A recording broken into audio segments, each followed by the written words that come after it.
Gənc oğlan can verir və deyirlər ki, çətin can verir. Peyğəmbərimiz Salavatullah gəlir onun başının üstünə və ona tohid kəlməsini təlqin edir. Deyir, la ilahə illallah deyə son nəfəsində. Onun dili tutulur, deyə bilmir. Nə qədər eləyir bu sözü deyə bilmir. Peyğəmbər təbii ki, Allahın rəsuludur. Anlayır ki, yəqin ki, bunun valideyni bundan narazıdır. Anası var mı bunun, deyirlər, bəli. Anasını çağırır, deyir, sənin bundan narazılığın var. Ana deyir, bəli, mən övladımdan narazıyam. O mənə əl qaldırıb. O mənə əl qaldırıb, ona görə də mən onu bağışlamamışam. Ürəyimdə incimişəm, ürəyim sınıb ondan. Peyğəmbər xahiş edir anadan, deyir ki, oğlu bağışla ki, o dinsiz, imansız dünyadan köçməkdədir. Ən həssas məqamdır insanın can vermə məqamı.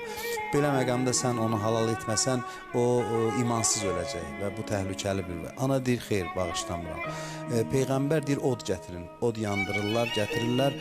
Oğluna yaxınlaşdıranda, oğluna yaxınlaşdıran zaman ana deyir, mən onu bağışladım, günahından keçdim, razı deyiləm ki, yansın və Peyğəmbər bundan sonra oğlanın dili açılır. Dili açılır və la ilahə illallah deyir, dünyasını dəyişir. Doğrudan da ananın, hətta övlad nə qədər anaya qarşı nankör olsa belə, onun dünya odunun ona tərəf gətirilməsinə dözmür və Peyğəmbər bu vasitə ilə o övladı bağışlatdırır anaya. Çünki ana razı olmaz ki, axirətdə övladı əzab içində olsun. Ana, ataları bizə çox tapşırıblar. Quranda uf sözü bircə dəfə işlənib. Uf valideynlə bağlı, valideynlərinizə, ata-ananıza uf da deməyin.